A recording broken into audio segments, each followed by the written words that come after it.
तो दोस्तों रशिया और यूक्रेन के ये लड़ाई हाल फिलहाल के दिनों में और घमासान हो गया। रिपोर्ट में बताया जा रहा है कि रशिया और यूक्रेन फिलहाल 3 फ्रंटों में भयंकर लड़ाई में लिप्त है, जहां पे दोनों देशों को ही भयंकर नुकसान हो रहा है। और एक तरीके से देखे तो यूक्रेन को हाल फिलहाल में अमेरिका की तरफ से सप्लाई किया हुआ हैमर्स मोबाइल मिसाइलों के वजह से बड़ा सक्सेस मिला। इन मिसाइलों के बलबूते पे जहां पे यूक्रेन के द्वारा रशिया के ऊपर हमला किया गया और रशिया को काफी नुकसान पहुंचाया गया, तो वहीं पे रिपोर्ट अब ये है कि रशिया की तरफ से बैटलफील्ड में अपने सबसे ताकतवर तरीन कहे जाने वाले एयरक्राफ्टों के जुगलबंदी को उतार दिया गया है। रिपोर्ट में बताया जा रहा है कि रशिया की तरफ से यूक्रेन के ऊपर हमला करने के लिए अपने सबसे ताकतवर एयरक्राफ्ट कहे जाने वाले सुखोई Su-57 और Tu-22 M3 बॉम्बरों के जुगलबंदी को फ्रंट में उतारा गया, जिसके द्वारा यूक्रेन के ऊपर ताबड़तोड़ बॉम्बिंग किया गया। दोस्तों आज के इस वीडियो में आप लोगों को बताऊंगा कि सुखोई Su-57 और Tu-22 M2 बॉम्बर का ये जुगलबंदी किस तरीके से वेस्टर्न देशों को और चिंता में ला रहा है और किस तरीके से यूरोप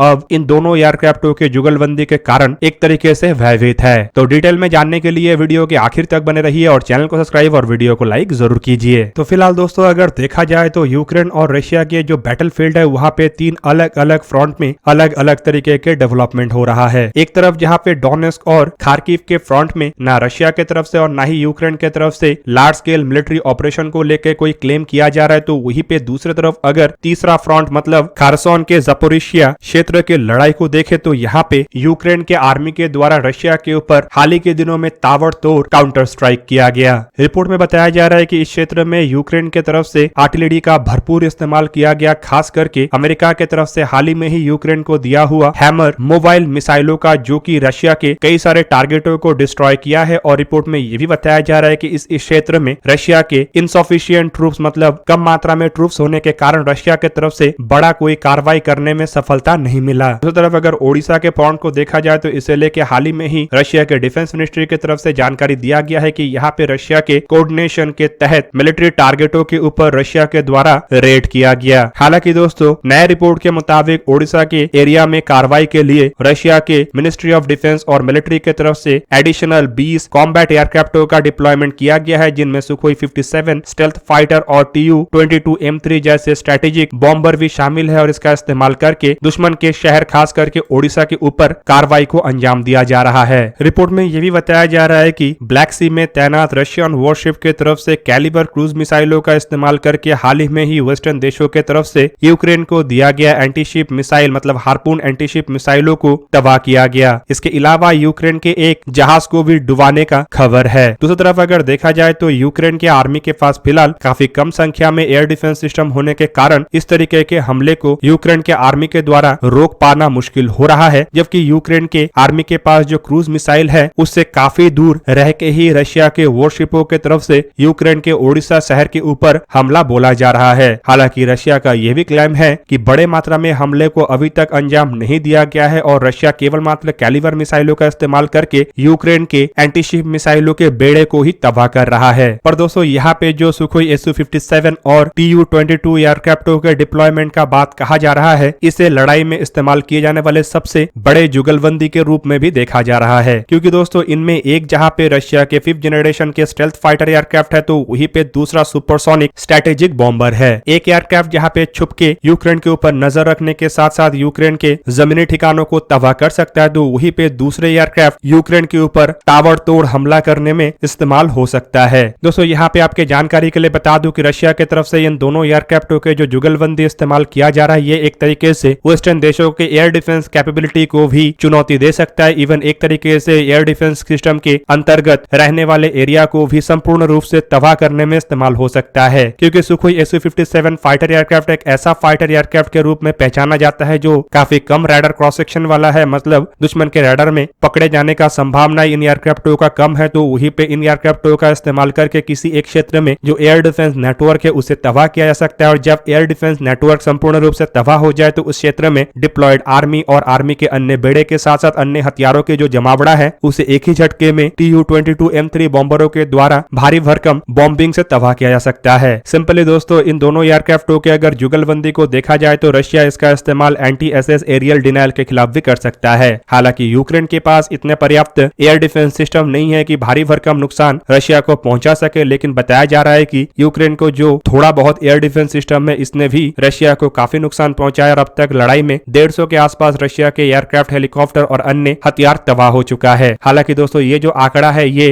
वेस्टर्न देशों की तरफ से दिया जा रहा है, जबकि रशिया का आंकड़ा इससे संपूर्ण अलग है और रशिया का कहना है कि इतने बड़े मात्रा में एयरक्राफ्ट तबाह नहीं हुआ है। पर अब तक जितने भी रिपोर्ट आया है उसके मुताबिक रशिया के बेहतरीन से बेहतरीन कहे जाने वाले एयरक्राफ्ट जैसे कि Sukhoi 35, Sukhoi 34, Sukhoi 25, even Sukhoi 30 जैसे एयरक्राफ्ट भी इस लड़ाई के चपेट में आ चुका है और यूक्रेन के द्वारा मार गिराया जा चुका है। हेलीकॉप्टरों के मामले में Mi-25, Mi-35 जैसे अटैक हेलीकॉप्टरों के अलावा Ka-52 जैसे रशिया के सबसे ताकतवर गनशिप कहे जाने वाले हेलीकॉप्टरों को भी यूक्रेन ने अब तक मार गिरा चुका है। पर जितने भी हथियारों को यूक्रेन के द्वारा मार गिराया है उसमें एक चीज कॉमन ये है कि ये सभी हथियार तब मार गिराया गया जब काफी कम ऑल्टीट्यूड में उड़ान भर रहा था। रिपोर्ट के मुताबिक रशिया के पास प्रिसिजन स्ट्राइक हथियारों के कमी होने के कारण रशिया के इन एयरक्राफ्टों को लो फ्लाई करते हुए दुश्मन के ठिकानों को तबाह करना पड़ रहा है, जिन्हीं कारणों की वजह से इन एयरक्राफ्टों को निशाना बनाना इतना आसान हो रहा है। अब दोस्तों चलिए दोनों एयरक्राफ्टों के जुगलबंदी के बारे में थोड़ा बहुत जानते हैं। दोस्तों सुखोई Su-57 असल में रशिया का पहला 5th जनरेशन के स्टेल्थ फाइटर एयरक्राफ्ट है। हालांकि अगर एयरक्राफ्टों के संख्या को देखा जाए तो ये इतना अधिक संख्या में रशियन बेड़े में शामिल नहीं है और रिपोर्ट के मुताबिक अब तक केवल मात्र 6 एयरक्राफ्टों को ही रशिया के बेड़े में शामिल करना पॉसिबल हो पाया है। हालांकि टोटल ऐसा 16 एयरक्राफ्टों का निर्माण किया जा चुका है, जिनमें 10 एयरक्राफ्ट टेस्ट के लिए इस्तेमाल हुआ। दोस्तों ये जो सुखोई Su-57 फाइटर एयरक्राफ्ट है ये असल में twin engine stealth multi role aircraft है, जिसका डिजाइन और डेवलपमेंट का काम सुखोई डिजाइन ब्यूरो की तरफ से किया गया है।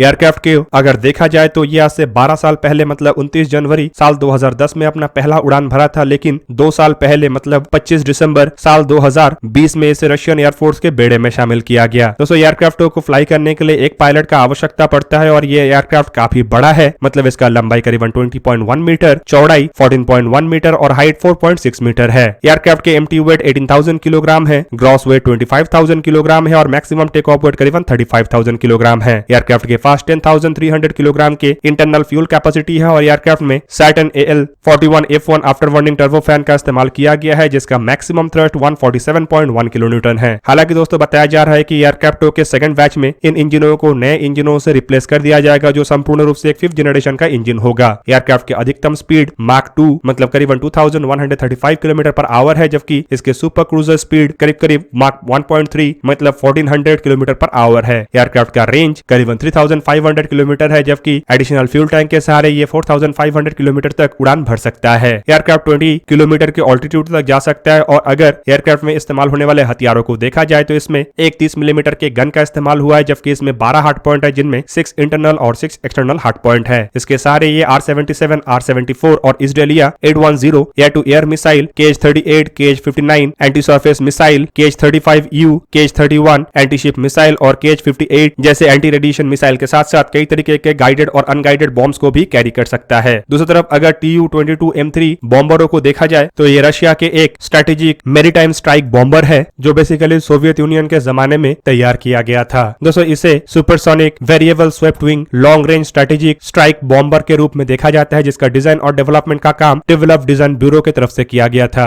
एयरक्राफ्टों ने 30 अगस्त 1969 में अपना पहला उड़ान भरा, जबकि 1972 में इसे सर्विस में लाया गया। Tu-22 बॉम्ब को अगर देखा जाए तो ये केवल मात्र रशियन एरोस्पेस फोर्स की तरफ से इस्तेमाल किया जा रहा। रिपोर्ट के मुताबिक अब तक ऐसे करीबन 479 एयरक्राफ्टों का निर्माण किया जा चुका है, जिनमें रशिया के पास करीब 63 के आसपास ऐसे बॉम्बर फिलहाल सर्विस में हैं। दोस्तों इन बॉम्बरों को अगर देखा जाए तो इसे फ्लाई करने के लिए 4 क्रू मेंबर का आवश्यकता होता है, जिनमें पायलट, को pilot, navigator, weapon system operator रहते हैं। ये भी काफी बड़े आकार का एयरक्राफ्ट है। उसका लंबाई 42.46 मीटर, विंग स्पैन 23.3 से 34.28 मीटर के आसपास है, जबकि इसका हाइट 11.05 मीटर है। एयरक्राफ्ट के empty weight 58,000 kilogram, gross weight 1,12,000 kilogram और maximum take off weight 1,26,000 kilogram है। एयरक्राफ्ट 54,000 किलोग्राम के फ्यूल कैपेसिटी के साथ है और इसमें 2 NK-25 आफ्टर बर्निंग टर्बोफैन का इस्तेमाल हुआ है, जिसका थ्रस्ट कैपेबिलिटी करीब 247.9 किलोन्यूटन है। एयरक्राफ्ट अधिकतम माक 1.88 मतलब 1997 किलोमीटर पर आवर के रफ्तार से उड़ान भर सकता है, जबकि इसका रेंज 6800 किलोमीटर है। एयरक्राफ्ट लगातार 7000 किलोमीटर तक उड़ान भी भर सकता है, जबकि इसके सर्विस सीलिंग मतलब ऊंचाई में जाने का क्षमता 13 किलोमीटर से थोड़ा अधिक है। हथियारों को अगर देखा जाए तो इसमें एक 23 मिलीमीटर के कैनन का इस्तेमाल हुआ है, जो टेल सेक्शन में है। हालांकि नए वेरिएंटों में इन कैननों को निकाल दिया गया है और ये करीबन 24,000 किलोग्राम के बॉम्ब्स को कैरी कर सकता है, जिनमें FAV 500 सीरीज के बॉम्ब से शुरू करके KH-22, KH-32 missile, KH-15 missile और KH-47 किंजल मिसाइल तक शामिल है। हालांकि रिपोर्ट के मुताबिक इसमें 69 FAV 250 या फिर कहे तो 8 FAV 1500 टाइप के बॉम्ब को लगाया जा सकता है। तो दोस्तों ये था आज का वीडियो। अगर आपको वीडियो अच्छा लगा तो लाइक कीजिए और मेरे चैनल को सब्सक्राइब कीजिए और साथ में बना हुआ बेल आइकन को भी प्रेस कर दीजिए ताकि आप मेरा वीडियो देख पाए सबसे पहले। जय हिंद।